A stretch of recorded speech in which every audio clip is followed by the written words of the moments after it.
Eh bien, Moscou, malgré toutes les déclarations de Donald Trump et de son envoyé spécial Steve Witkoff, selon lesquelles ils mènent des négociations. En réalité, les États-Unis sont prêts à sanctionner la Russie. Moscou vante actuellement sans cesse la même version, et ce, publiquement. À savoir que l'Ukraine n'adhérera jamais à l'OTAN, quelles que soient les garanties de sécurité. Ils ont d'ailleurs commencé à changer la formulation, avec les grandes puissances et avec la participation de la Russie elle-même. Et sans cela, discuter de quelques questions que ce soit concernant la fin de la guerre de la Russie contre l'Ukraine, c'est une impasse. Parallèlement, les Russes répètent comme un mantra que la rencontre entre Poutine et Zelensky n'est pas prévue, que l'ordre du jour n'est pas prêt, donc rien n'est en préparation. Et cela, vous savez, est complètement contradictoire. Les positions exprimées à Washington sont tout à fait différentes, car à Washington, on essaie de nous convaincre que des négociations sont en cours, qu'on essaie de formaliser quelque chose, de parvenir à un accord quelque part, de discuter de certains points délicats. Witkoff discute-t-il avec les Russes tous les jours ? Cette semaine, une délégation ukrainienne se rend à New York, où elle rencontrera une délégation américaine. Les Américains affirment que la négociation est en cours, tandis que les Européens élaborent des garanties de sécurité pour l'Ukraine. Cependant, Zelensky a demandé aujourd'hui d'accélérer le processus, jugeant l'avancée trop lente. Quant aux Russes, les Russes déclarent simplement que rien n'est en préparation, que tout ce que vous préparez, nous ne l'accepterons jamais. Aucune rencontre prévue entre Zelensky et Poutine. Voyons donc ce que Moscou cherche vraiment à transmettre actuellement. C'est pourquoi ils ont fini par dire cela, alors qu'au début ils affirmaient qu'on s'attendait que seules les garanties de sécurité avec les Russes étaient bien possibles. Ils suggèrent déjà que de grandes puissances, comme la Chine, devraient être présentes, même si la Chine a dit qu'elle n'enverrait pas ses forces de maintien de la paix en Ukraine. Regardons cela de près. Je suis Alexei Petchi, nous sommes le 27 août. Avant de commencer, je vous demande de vous abonner à cette chaîne, de mettre un like, d'écrire n'importe quel commentaire, et surtout de vous abonner à ma chaîne Telegram Petchi News. Le lien s'y trouve dans la description de cette vidéo. Je commence par les propos directs du chef du ministère des Affaires étrangères de Russe, Lavrov. Ici, tout ce qui est crucial pour Moscou à déclarer publiquement y figure. Lavrov l'a affirmé. Aucune rencontre prévue entre Poutine et Zelensky. Poutine est prêt à le rencontrer quand l'ordre du jour sera fixé. L'ordre du jour n'est pas prêt. Cette formule, elle n'est pas évoquée pour la première fois, c'est déjà arrivé au cours de la dernière semaine. C'est-à-dire que Moscou fait semblant de laisser la porte des négociations entr'ouverte, mais la clé de ces négociations n'est détenue que par Moscou. Peu importe ce que vous, Européens et Américains, proposez, seules nos conditions nous importent.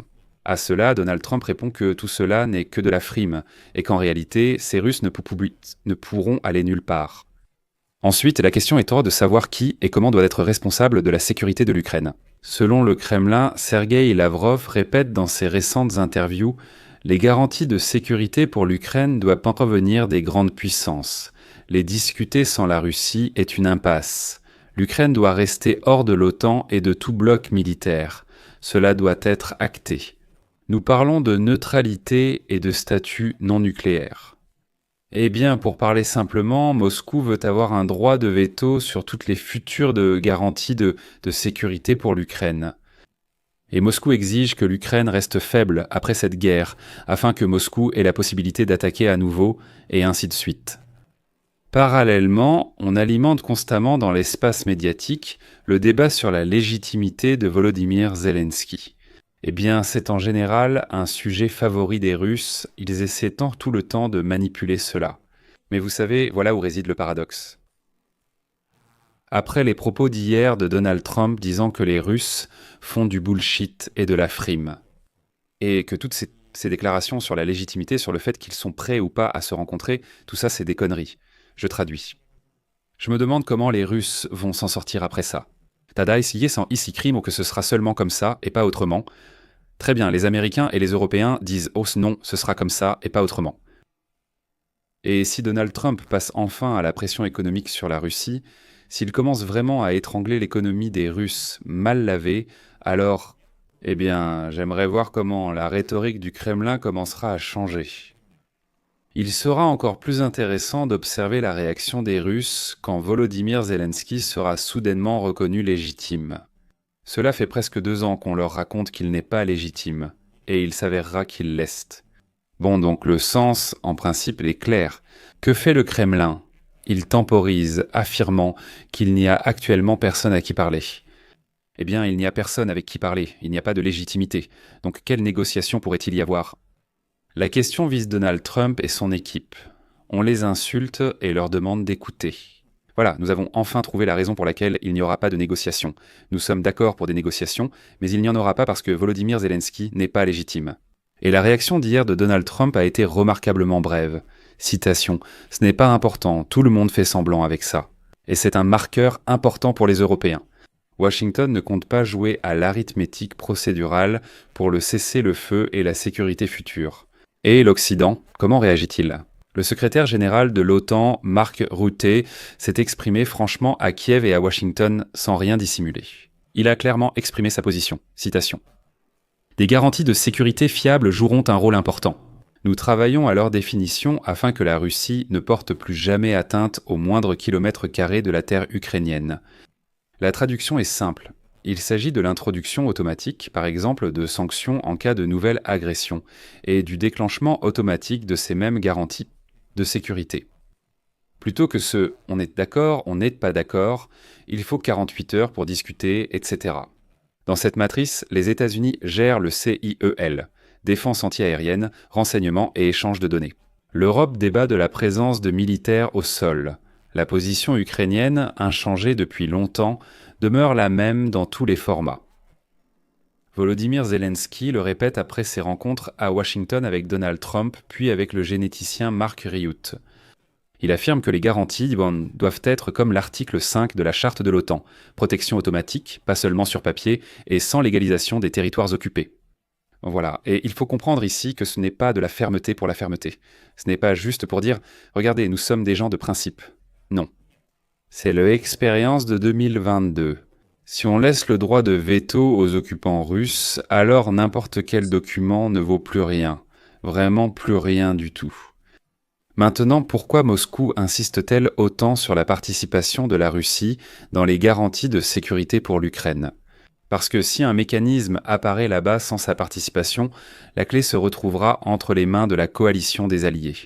Elle a immédiatement violé le mécanisme de retour automatique des sanctions. Elle a frappé. La défense aérienne se renforce, les livraisons d'armes continuent, tu déploies des troupes, la mission des forces européennes sur le terrain en Ukraine commence. Et tout cela sans aucune coordination avec Moscou. Moscou attente. C'est tout simplement un paradoxe.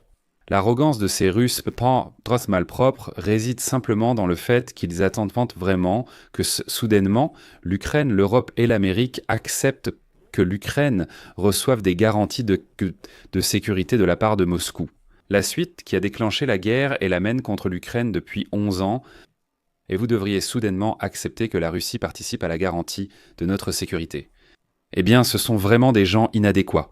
C'est pourquoi on entend du Kremlin que discuter sans nous, c'est une voie sans issue, que nous devons être les garants, que nous devons garder cette clé de la garantie de sécurité entre nos mains. En réalité, ce n'est pas la fin de la guerre, mais son passage à une nouvelle phase. Encore une fois, on se demande si l'ordre du jour de la rencontre Poutine-Zelensky serait prêt. C'est pratique pour le Kremlin parce que cela permet à chaque fois de reporter la discussion à la semaine suivante. À la semaine suivante, de justifier la pause dans les négociations par des discussions techniques en disant que nous clarifions certains points. Et toute cette pause permet à Donald Trump de dire que, bon, d'accord, donnons encore 2 semaines à Poutine, puis encore 2 semaines, et puis encore 2 semaines. Pourquoi Parce que les négociations sont en cours, un accord existe et certains détails se règlent. Poutine peut manipuler Trump ainsi longtemps. Comme on l'a vu dans la pratique, c'est bien le cas. Et Trump va sortir et dire « Écoutez, mon Steve Witkoff est en contact avec Moscou tous les jours, il négocie quelque chose, il précise contre des détails, et ainsi de suite. Donc pour l'instant, je n'imposerai pas de sanctions. Dans 2 semaines, nous verrons. S'il n'y a pas de progrès, il y aura certainement des sanctions. » Depuis combien de temps entend-on cela ? Hélas, depuis longtemps. Mais en réalité, voici cette déclaration du Kremlin selon laquelle l'ordre du jour pour la rencontre entre Poutine et Zelensky n'est pas prêt. C'est simplement une façon de ne pas accepter les exigences fondamentales de l'Ukraine, de ne pas accepter les exigences fondamentales de l'Europe et de l'Amérique, et de gagner du temps. Autrement dit, l'essence de la position russe repose sur 3 points. Le premier est la non-adhésion de l'Ukraine à l'OTAN. Des garanties, mais seulement si ces garanties pour l'Ukraine sont sous leur contrôle. À Moscou, une rencontre Poutine-Zelensky est possible, mais plus tard, quand la patience de Trump sera épuisée. L'essence de la construction occidentale, des garanties sans veto russe et un mécanisme automatique. Pour l'Ukraine, des garanties des élans de sécurité type article 5 de l'OTAN et aucune légalisation des territoires occupés. Et c'est entre ces trois lignes droites, disons-le ainsi, que se déroule la négociation, constamment. C'est pourquoi, selon moi, les propos d'hier à Washington de Donald Trump et Witkoff sont si importants. Sans astuce procédurale et en misant sur la pression économique. Si ces paroles se transforment en action, alors Moscou commencera enfin à ressentir les conséquences de la pression exercée par l'Occident. Je vais m'arrêter ici. Partagez vos avis en commentaire, abonnez-vous, activez la cloche et mettez un like. C'est tout pour aujourd'hui. Prenez soin de vous, à bientôt à tous.